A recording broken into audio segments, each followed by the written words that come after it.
Halo pemirsa JKR TV, dari Sabang sampai Merauke.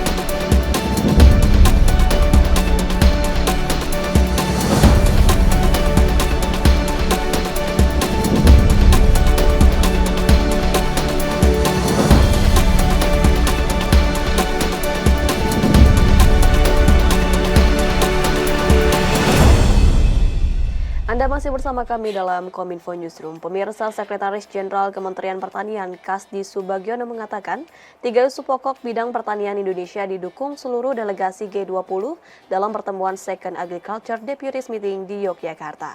Adapun 3 isu prioritas yang diusul meliputi sistem pangan dan pertanian yang tangguh dan berkelanjutan, perdagangan pertanian yang terbuka, serta memajukan kewirausahaan pertanian yang inovatif melalui digitalisasi. Sekretaris Jenderal Kementerian Pertanian Kasdi Subagiono selaku Chair G20 Agriculture Working Group mengatakan, 3 isu pokok bidang pertanian yang diusulkan Indonesia didukung seluruh delegasi G20 dalam pertemuan kedua Kelompok Kerja Pertanian atau Second Agriculture Deputies Meeting di Yogyakarta. Isu prioritas bidang pertanian yang diusulkan Indonesia dan dibahas dalam forum G20, yakni pertama membangun sistem pangan dan pertanian yang tangguh dan berkelanjutan. Kedua, mendukung perdagangan pertanian yang terbuka, adil dan dapat diprediksi, dan transparan untuk keterjangkauan pangan untuk semua. Isu ketiga yakni memajukan kewirausahaan pertanian yang inovatif melalui digitalisasi pertanian untuk meningkatkan penghidupan petani di pedesaan. 3 substansi itu merupakan turunan dari tema besar Pokja Pertanian G20 Indonesia, Balancing Food Production and Trade to Fulfill Food for All, yang mencerminkan komitmen G20 dalam memastikan keseimbangan antara produksi dan perdagangan untuk memenuhi pangan bagi semua. Selain agenda persidangan, delegasi yang hadir secara fisik mendapatkan kesempatan mengunjungi Taman Teknologi Pertanian Ngalenggran, Gunung Kidul untuk melihat berbagai upaya pemerintah Indonesia dalam mendorong transformasi sistem pangan, pertanian cerdas lingkungan, dan pertanian terintegrasi.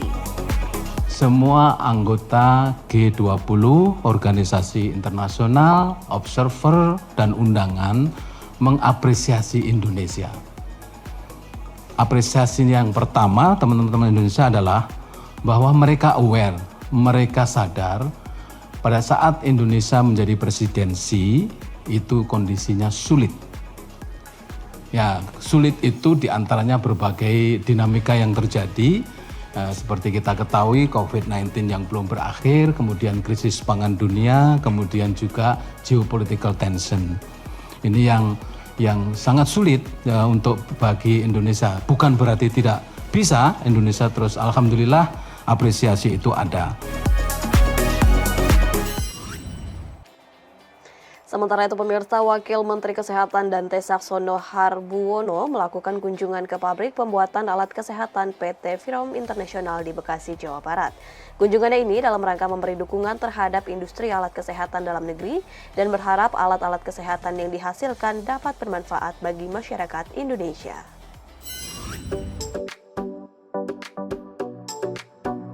Dalam upaya mendorong industri alat-alat kesehatan dalam negeri, Wakil Menteri Kesehatan Dr. Dante Saxono Harbuwono melakukan kunjungan ke pabrik pembuatan alat kesehatan PT Virom International di Bekasi, Jawa Barat. Hal ini dilakukan sebagai bentuk dukungan Kemenkes kepada pelaku industri produksi alat kesehatan dalam negeri agar terus berinovasi dan berkontribusi pada sistem kesehatan di Indonesia. Dalam kunjungannya tersebut, Dante menyampaikan apresiasi kepada PT Virom International yang telah ikut berkontribusi dalam melakukan transformasi di bidang kesehatan, khususnya dalam pembuatan alat kesehatan dalam negeri. Virom International Indonesia, dan saya sangat bangga sekali dengan diperlihatkan bagaimana kemampuan PT Virom ini memproduksi alat-alat dalam negeri di bidang kesehatan. Kita tidak kalah dengan negara-negara lain, bahkan kita bisa menyaingi beberapa negara tetangga yang belum bisa memproduksi alat-alat ini secara canggih. Teknologi yang dikembangkan di Virom Indonesia ini merupakan adaptasi dari teknologi yang dikembangkan di beberapa negara. Dukungan terhadap industri alat kesehatan dalam negeri ini juga merupakan salah satu wujud nyata dari 6 pilar transformasi sistem kesehatan yang saat ini tengah dijalankan oleh Kementerian Kesehatan, yakni transformasi sistem ketahanan kesehatan. Wamenkes berharap adanya pengembangan teknologi dan alat-alat kesehatan yang dihasilkan dapat bermanfaat bagi masyarakat Indonesia. Pembukaan Pesta Olahraga ASEAN Para Games 2022 mulai dilaksanakan pada 30 Juli mendatang di Stadion Manahan Solo, Jawa Tengah. Henry Indrayani selaku Direktur 3 pendukung pertandingan Inaspok mengatakan, pelaksanaan ASEAN Para Games tahun ini mengedepankan budaya gotong royong dengan harapan membawa semangat kesetaraan untuk kemenangan. Pembukaan ASEAN Para Games 2022 di Kota Solo akan diadakan pada Sabtu 30 Juli 2022.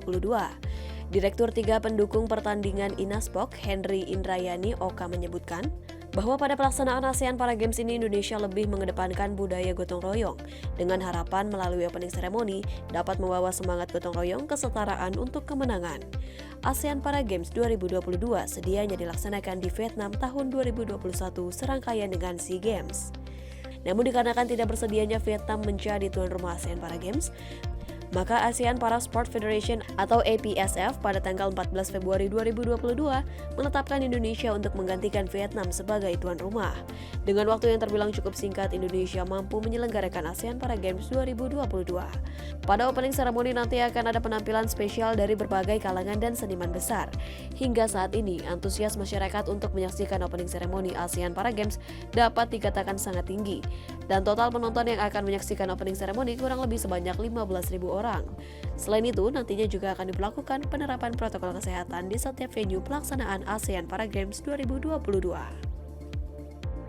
Jadi saya tambahkan seperti tadi Pak Rima sampaikan bahwa selaras dengan tema ASEAN Para Games Striving for Equality, kita mengangkat tema tentang bersama kita menang.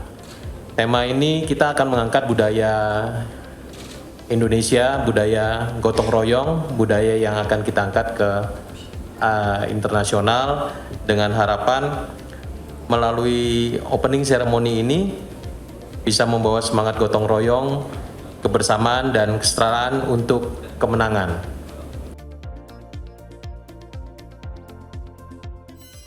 Pemirsa, kita beralih ke informasi lainnya. Gelaran ASEAN Para Games 2022 berlangsung 30 Juli hingga 6 Agustus di Kota Solo, Jawa Tengah. Segala persiapan terus dilakukan, termasuk dalam hal fasilitas media center bagi para wartawan yang akan meliput.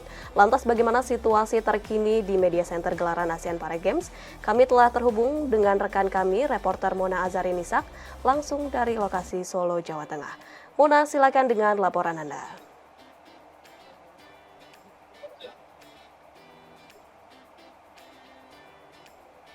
Pemirsa, tahun ini Indonesia dipercaya sebagai tuan rumah pelaksanaan ASEAN Para Games tahun 2022.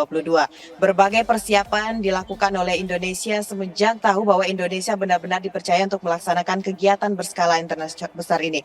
Dan tentunya pemirsa, dalam menyiapkan berbagai hal ini banyak pihak yang berkontribusi. Dan Kementerian Komunikasi dan Informatika Republik Indonesia juga menyediakan prasarana agar masyarakat mengetahui bagaimana jalannya pelaksanaan ASEAN Para Games 2022. Dan saat ini saya berada di media center yang telah disiapkan untuk awak media meliput setiap acara yang dilakukan mulai dari tanggal 30, tanggal 29 Juli maksud kami sampai dengan tanggal 6 Agustus 2022. Dan pemirsa, untuk mengetahui lebih jauh lagi bagaimana kesiapan dari media center dalam mendukung dan menyukseskan pelaksanaan ASEAN Para Games 2022. Kali ini saya sudah bersama dengan Bapak Maroli Jenny Indarto selaku Koordinator Media Center ASEAN Para Games tahun 2022. Halo Pak Maroli, selamat malam. Pak Maroli, ini kita berbicara mengenai Indonesia kembali dipercaya untuk melaksanakan event berskala internasional ini. Dan kira-kira untuk Media Center sendiri, ini sebenarnya seberapa pentingkah kehadiran Media Center dalam pelaksanaan ASEAN Para Games 2022 ini Pak?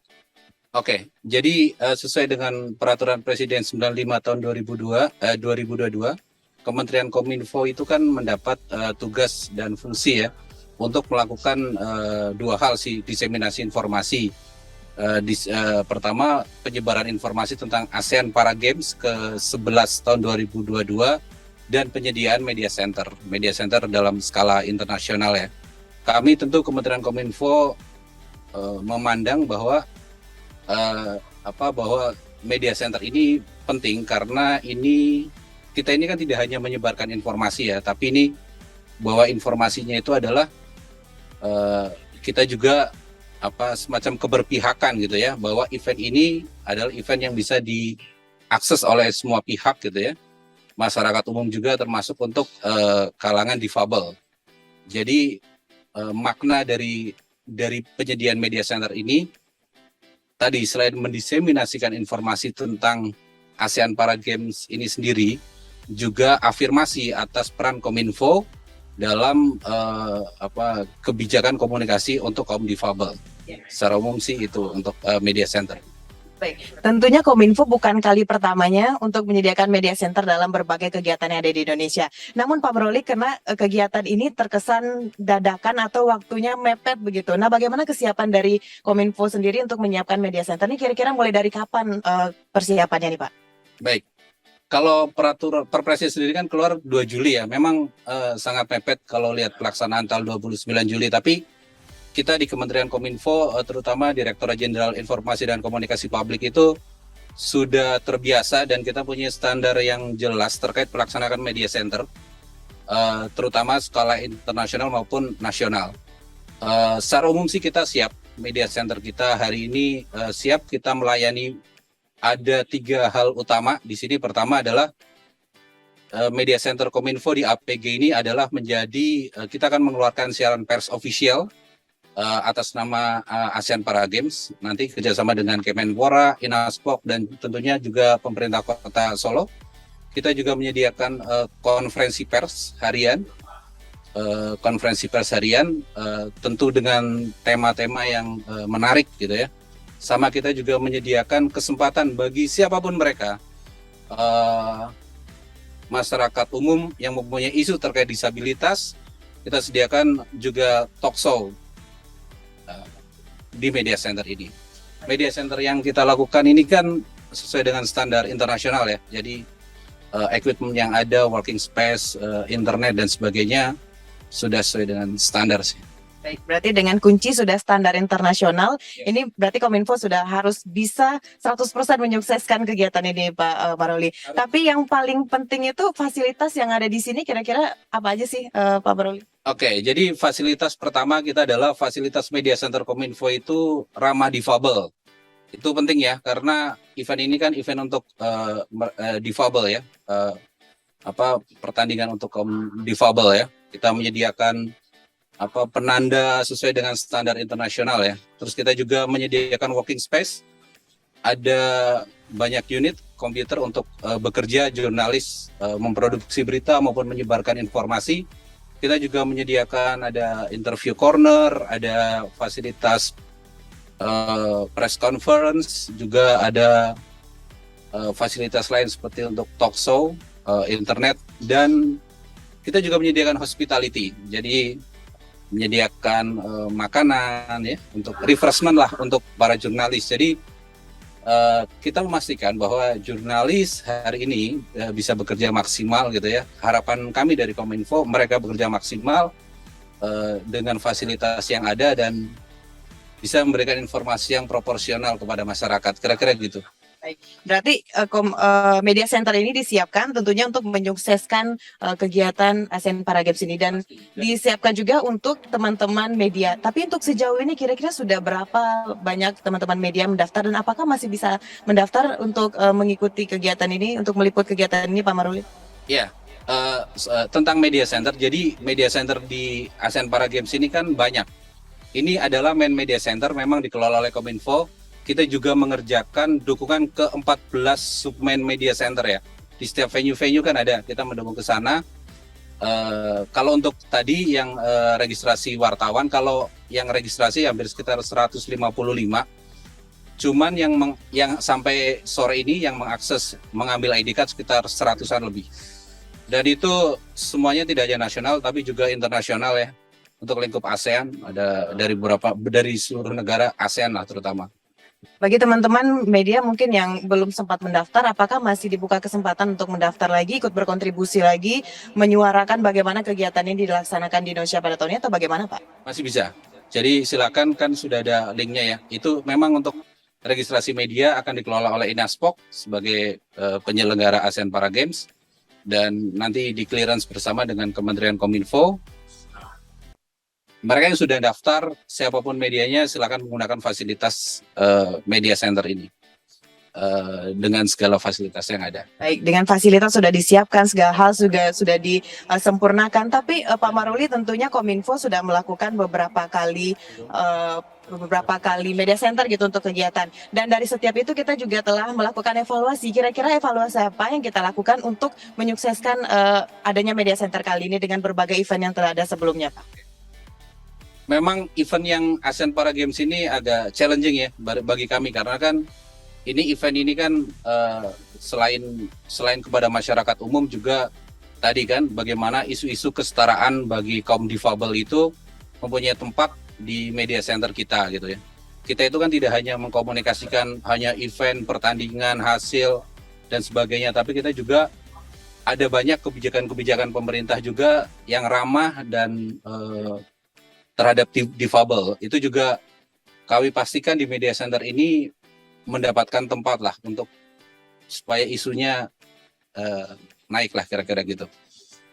Baik, dari Kominfo sendiri bagaimana menginformasikan masyarakat, kira-kira masyarakat yang ingin mengetahui bagaimana informasi terkait dengan pelaksanaan ASEAN Para Games ini bisa melihatnya di mana nih Pak?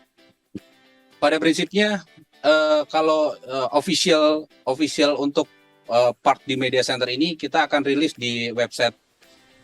Salah satunya adalah website yang kita miliki, yaitu di www.infopublik.go.id ya. Itu adalah salah satu official partner untuk diseminasi informasi tentang ASEAN Para Games. Nanti juga ada melalui kanalnya Kemenpora juga ada, dan tentunya di media-media lain yang menjadi mitra-mitra kita. Karena kan event ini sendiri juga mempunyai official media partner gitu ya, dan kita menjadi bagian dari itu. Pesan-pesannya kira-kira untuk teman-teman media yang hadir di sini dalam meliput kegiatan ini seperti apa Pak Maruli? Ya, pada prinsipnya ini media center terbuka kepada siapapun jurnalis ya yang ingin memproduksi dan menyebarkan informasi. Kami meyakini segala equipment yang ada sudah sangat cukup, dari ruang kerja, internet dan fasilitas yang ada. Jadi silahkan gunakan dengan baik dan diakses dengan baik, dan kami berharap informasi-informasi nanti yang disampaikan bermanfaat dan berpihak pada kaum difabel juga gitu ya, karena sekali lagi ini eventnya kaum difabel dalam berkompetisi, berolahraga, dan Kominfo adalah bagian dari itu supaya memastikan bahwa mereka mendapatkan tempat juga dalam publikasi ya di masyarakat. Kira-kira itu, Mbak. Baik, sudah lengkap sekali pemirsa bagaimana informasi Media Center dari Bapak Maruli selaku Koordinator Media Center ASEAN Para Games 2022. Tentu kita berharap dengan kegiatan ini, dengan hadirnya Media Center, masyarakat bisa lebih tahu bagaimana pelaksanaan tahun ini di Indonesia. Terima kasih Pak Maruli, dan pemirsa, itulah bincang-bincang kita bersama dengan Bapak Maruli Jenny Indarto selaku Koordinator Media Center ASEAN Para Games 2022.